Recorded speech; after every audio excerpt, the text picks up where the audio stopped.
Assalamualaikum, hello everyone and welcome to IQ Star Education. So this will be the second part of the chapter gravitation. हमने last video में gravitation का chapter start किया था और ये उसका second part होगा. अलॉन्ग विथ मैं आपको साइंस 1 की लिंक प्रोवाइड कर दूँगी इन द डिस्क्रिप्शन बॉक्स जो लास्ट वीडियो है, so you can go and check them out the part 1 of the video. तो यहाँ से हम हमारा ग्रेविटेशन कंटिन्यू करते हुए देखते हैं हमने पहले कौन से टॉपिक्स को कवर किया था. सबसे पहले तो हमने ग्रेविटेशन क्या है उसे देखा था. देन केपलर्स के 3 लॉ को स्टडी किया था, जिसमें से फर्स्ट लॉ कुछ ऐसा था कि जो प्लैनेट्स है वो एक एलिप्स में ट्रैवल करते हैं एंड सन जो है वो एक फोकाई पे है या एक फोसाई पे है. देन सेकेंड लॉ कुछ ऐसा था कि जो स्पीड है अर्थ की वो हमने देखा था कि ये 2 अलग अलग जगह के स्पीड कैसे होते हैं. जब वो सन के नज़दीक आता है तो उसकी स्पीड स्लो हो जाती है और जब दूर जाता है तो उसकी स्पीड कैसे हो जाती है, फास्ट हो जाती है. ये कुछ सेकेंड लॉ था. हमने थर्ड लॉ में एक इक्वेशन को स्टडी किया था जो इक्वेशन था T² / R³ कांस्टेंट. तो ये इक्वेशन हमने बनाया था खुद से. ऐसे हमने केपलर के 3 लॉ स्टडी किए थे जो कि तीनों भी लॉ बहुत ज़्यादा इंपॉर्टेंट है. देन हमने सेंट्रीपिटल फोर्स, सेंट्रीफ्यूगल फोर्स का डिफरेंशिएशन को भी देखा था.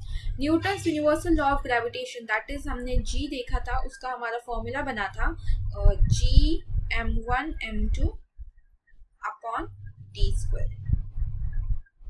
F इज इक्वल्स टू, तो ये हमारा फॉर्मूला बना था which was very very important और हम आज उसके आगे का ही देखने वाले हैं. सो स्टार्ट करते हैं. हमारा आज का टॉपिक है variation in the value of g. But ये स्मॉल जी है. हमने पीछे क्या देखा था, लार्ज जो बिग जी था. जैसे मैंने आपको पीछे बताया था, it is the gravitational constant. इसका एक फॉर्मूला बनता है G is equals to Gm/r². तो ये m है, वो है mass of the earth. Mass of earth का मास है, जितना भी मास रहेगा, एंड r का स्क्वायर. अब r is nothing but the radius, radius का square, radius of the earth. तो अब ये कुछ हमारा फॉर्मूला बना है. तो ये फॉर्मूला हमें आगे देखना है. ये जो g की वैल्यू है वो कैसे चेंज होती है. वो चेंज होने के लिए अब आप यहाँ पे देख सकते हैं जो कैपिटल G है वो तो समझो कांस्टेंट है, बट यहाँ पे capital M which is mass. तो क्या मैं बोलूँ कि जो स्मॉल g है वो कैपिटल M के डायरेक्टली प्रोपोर्शनल है, यानी अगर g बढ़ा तो मास भी बढ़ेगा, अगर मास कम हुआ तो g भी कम होगा. That is they are directly proportional to each other. On the other hand जो ये स्मॉल g है वो r के इनवर्सली प्रोपोर्शनल है. दैट मीन्स जो g है अगर रेडियस कम हुआ तो स्मॉल g क्या होगा, ग्रेविटी कैसी होगी, बढ़ जाएगी. अगर क्या जो रेडियस है वो ज्यादा हो गया तो ग्रेविटी कम हो जाएगी. दैट मीन्स ये एक दूसरे से इनवर्सली प्रोपोर्शनल है. तो ये कुछ बातें आपको पता होनी चाहिए थी. अब हम आगे बढ़ते हैं. अब हमने ले लिया एक बिल्डिंग. लेट्स से ये एक बिल्डिंग है एंड उसके ऊपर हमने एक बॉल को थ्रो किया. अब इनिशियली जब हम बॉल को थ्रो कर रहे थे तो उसकी वेलोसिटी जो थी, initial velocity which was 0 metre per second थी, which was 0 metre per second. And after 1 second क्या हो गया, वो बॉल की पोजीशन यहाँ पे आ गई. उसकी वेलोसिटी क्या हो गई, इंक्रीज हो गई. वेलोसिटी इंक्रीज हो गई क्योंकि हमने उसे थ्रो किया. तो अब वेलोसिटी इंक्रीज हुई, दैट मीन्स वो क्या किया, बॉल ने एक्सीलरेट किया. अब बॉल ने जो एक्सीलरेट किया वो क्यों किया, it's because of the earth's gravity. Earth gravity की वजह से, यानी ग्रेविटी जो है वो बॉल को नीचे की तरफ पुल कर रही है. तो वो अर्थ की ग्रेविटी की वजह से उस बॉल ने एक्सेलरेट किया जिसकी वजह से उसकी वेलोसिटी इंक्रीज हुई. So we can say that ये जो बॉल ने एक्सेलरेट किया because of the earth's gravity is nothing but the g, that acceleration due to gravity. और ये g की वैल्यू क्या रहती है, 9.8 मीटर पर सेकेंड स्क्वायर. अब 9.8 मीटर पर सेकेंड, इसकी वैल्यू आपको याद रखनी है, हमेशा आपको आगे भी काम आएगी. एंड अब ये 9.8 मीटर पर सेकेंड स्क्वायर, इसका मतलब है क्या, लेट्स सी. तो यहाँ पे एट 0 सेकेंड पे क्या था, ये रेस्ट पे था. 0 सेकेंड पे ये रेस्ट पे था. तो इसकी वेलोसिटी क्या थी, 0 थी। आफ्टर 1 सेकेंड बॉल यहाँ पे आया, है ना, आफ्टर 1 सेकेंड उसकी वेलोसिटी क्या हो गई, 9.8 मीटर पर सेकेंड स्क्वायर। ये उसकी स्क्वायर नहीं, 9.8 मीटर पर सेकेंड, ये उसकी वेलोसिटी हो गई। अब आफ्टर 2 सेकेंड वो यहाँ पे आया तो उसकी वेलोसिटी अगेन डबल हो गई, 9.8 का डबल होगा 19.6 मीटर पर सेकेंड, ये उसकी वेलोसिटी डबल हो गई। आफ्टर 3 सेकेंड अगेन उसकी वेलोसिटी डबल हो गई और उसकी वैल्यू आई 29.4 मीटर पर सेकेंड। तो यहाँ पे जो वेलोसिटी की वैल्यू क्या थी, 9.8 मीटर पर सेकेंड स्क्वायर, ये डबल होते जा रही है, हर सेकेंड जैसे बढ़ता जा रहा है ये इसकी वैल्यू क्या हो रही है, डबल हो रही है। दैट इज वेलोसिटी क्या हो रही है, इंक्रीज हो रही है by the factor 9.8 metre per second square. तो ये था जी के बारे में। अब देखते हैं ये जी की वैल्यू बदलती कैसे है, how variation in g occurs. तो वेरिएशन 3 टाइप के होते हैं, यानी जी के वैल्यू में 3 टाइप का चेंज आता है। उसके अगर अर्थ के शेप में चेंज आया तो, अगर अर्थ के एल्टीट्यूड में चेंज आया तो, एंड अर्थ के डेप्थ में चेंज आया तो। शेप में चेंज आया तो, अगर शेप में चेंज आता है on the surface of the earth तो जी की वैल्यू चेंज होगी। अल्टीट्यूड यानी कि हाइट में अगर चेंज आता है अर्थ के तो उसमें जी की वैल्यू चेंज होगी। अगर डेप्थ में चेंज आता है तो यहाँ पे जी की वैल्यू चेंज होगी। तो इसको एक एक करके स्टडी करते हैं, वेरिएशन ऑफ जी, इसके ऊपर भी बहुत क्वेश्चंस पूछे जाते हैं, तो ये भी बहुत ज़्यादा इंपॉर्टेंट टॉपिक है। शेप के साथ, एल्टीट्यूड के साथ, डेप्थ के साथ आपको अलग अलग कंडीशंस दिए जाएंगे और उसके ऊपर आपको उसका आंसर लिखना पड़ेगा। How variation in g occurs if the shape is change या if the altitude is change, या तीनों भी एक साथ भी पूछ सकते हैं 5 मार्क्स के लिए। सो लेट्स सी, एक एक करके सब चीज़ों को डिस्कस करेंगे। पहले हम देखेंगे कि जब अर्थ के शेप में चेंज आता है तो क्या होता है। अब we all know that earth का जो शेप है वो सर्कल नहीं है, वो परफेक्ट सर्कल नहीं है, उसे हम स्फीयर बोलेंगे। दैट मीन्स जो वो रोटेट करता है सन के अराउंड एक ऑर्बिट में, तो वो बहुत फास्ट रोटेट करता है, जिसकी वजह से वो यहाँ पे थोड़ा सा बल्जिंग होता है। उसका जो इक्वेटर के पास का पोर्शन होता है वो थोड़ा सा बल्ज करता है आउटवर्ड डायरेक्शन में। तो ये बल्जिंग की वजह से क्या होता है, जो यहाँ पे लेट्स से एक चीज है और यहाँ पे एक चीज है, so we can say that यहाँ पे जो चीज है उसका रेडियस थोड़ा कम हो गया एज कम्पेयर टू यहाँ पे। रेडियस में डिफरेंस आ रहा है, यहाँ पे आर है, यहाँ ये इसका आर रेडियस है, तो यहाँ का रेडियस थोड़ा कम होगा बट यहाँ का रेडियस थोड़ा ज्यादा होगा।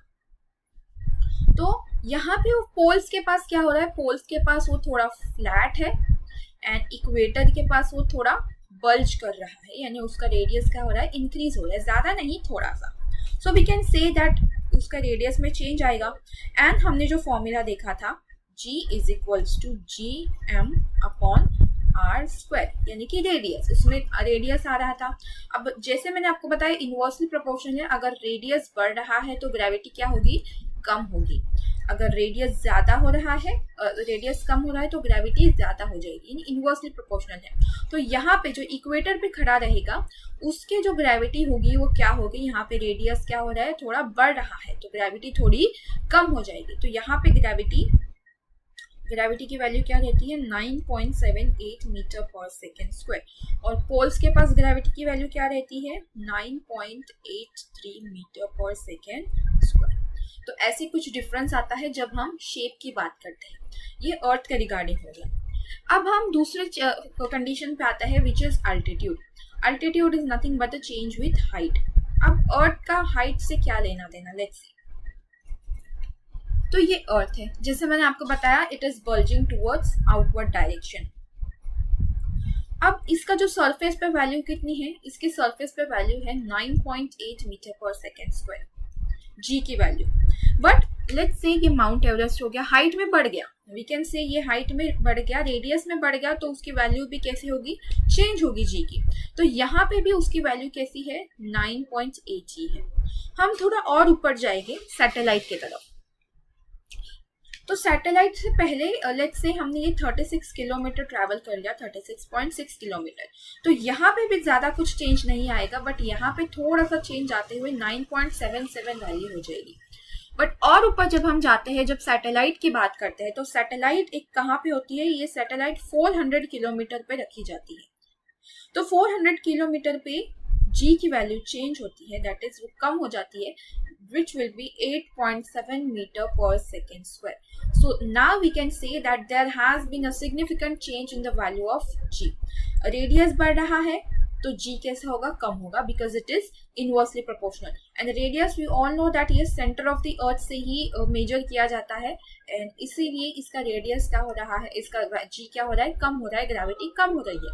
हम और ऊपर जाएंगे, कम्युनिकेशन सैटेलाइट की जब हम बात करेंगे, जो कि रखी जाती है 35,700 किलोमीटर पे, तो वहां पे ग्रेविटी की वैल्यू क्या होती है, बहुत ज्यादा कम हो जाती है, and which will be equal to nearly equal to 0.225 kilometre per second, sorry metre per second. तो ये नेग्लिजिबल अमाउंट ऑफ ग्रेविटी हो जाती है, एंड इसीलिए आपने देखा होगा कि स्पेस में कोई भी ग्रेविटी नहीं होती, इसीलिए वहां पे चीज नीचे नहीं गिरती।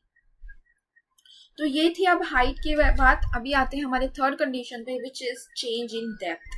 अब चेंज इन डेप्थ थोड़ा कॉम्प्लेक्स टॉपिक है, थोड़ा उसमें कॉम्प्लेक्स चीजें आती है, बट लेट्स सी। अब हमने क्या देखा था, हमने फॉर्मूला देखा था जो कि कुछ इस तरीके से था, G is equals to capital G M upon R square, and we all know depth, यानी कि ये डेप्थ अगर हम नीचे नीचे जाएंगे यहाँ पे, तो क्या हो रहा है, यहाँ पे जो रेडियस है वो कम हो रहा है, रेडियस कम हो रहा है। सो रेडियस कम हो रहा है, मतलब जी की वैल्यू क्या होनी चाहिए थी, बड़ी होनी चाहिए थी, जी की वैल्यू बढ़नी चाहिए थी, but it has not been observed. ये ऐसा नहीं दिखा डेप्थ के केस में। वो इसलिए नहीं दिखा बिकॉज लेट्स से यहाँ पे एक चीज रखी हुई है, आई चेंज द कलर। यहाँ पे एक चीज रखी गई है, इतने डेप्थ में हम गए हैं, तो क्या हो रहा है यहाँ पे दो चीजों से हमें फोर्स ऑफ अट्रैक्शन मिल रहा है। पहले तो ऊपर की चीजों से हमें फोर्स ऑफ अट्रैक्शन मिल रहा है, एंड नीचे की चीजों से हमें फोर्स ऑफ अट्रैक्शन, यानी कि ऊपर की चीजें, ऊपर में भी हमें ग्रेविटी है, नीचे भी ग्रेविटी है, और वो हमें क्या कर रही है, अट्रैक्ट कर रही है, वो उस ऑब्जेक्ट को अट्रैक्ट कर रही है।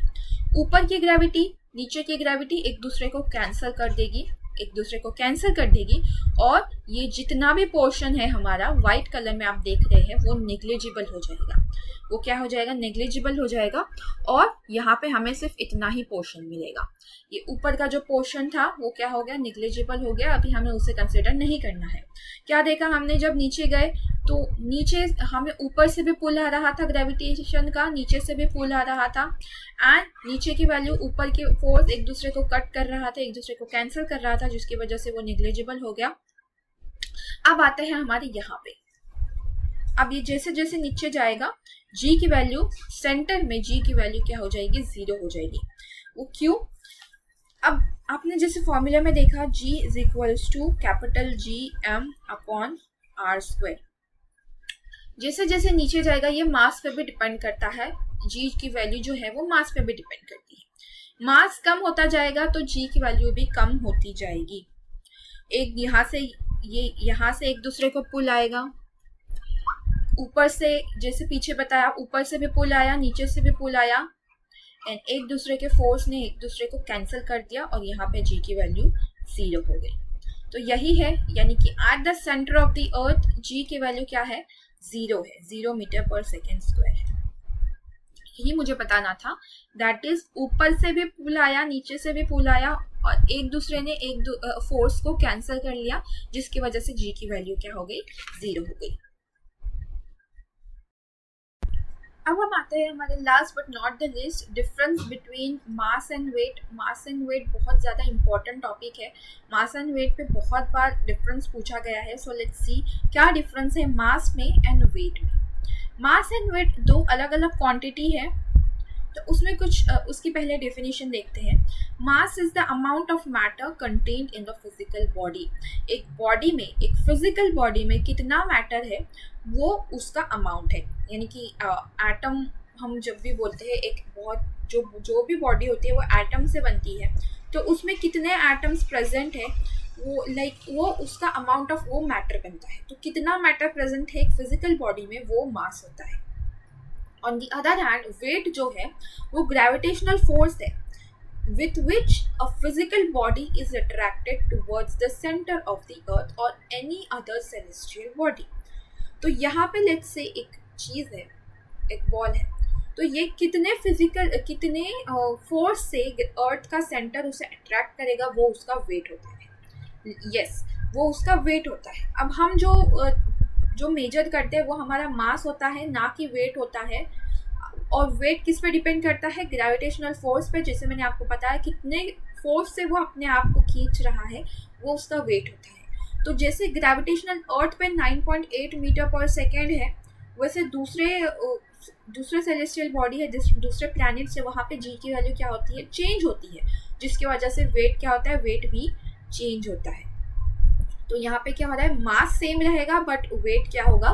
चेंज रहेगा. अब मास जो है वो स्केलर क्वांटिटी है. दैट मीन्स उसका सिर्फ मैग्नीट्यूड है, उसका डायरेक्शन नहीं है. बट वेट का क्या है? वेट का डायरेक्शन भी है, मैग्नीट्यूड भी है, तो वो वेक्टर क्वांटिटी हो गई.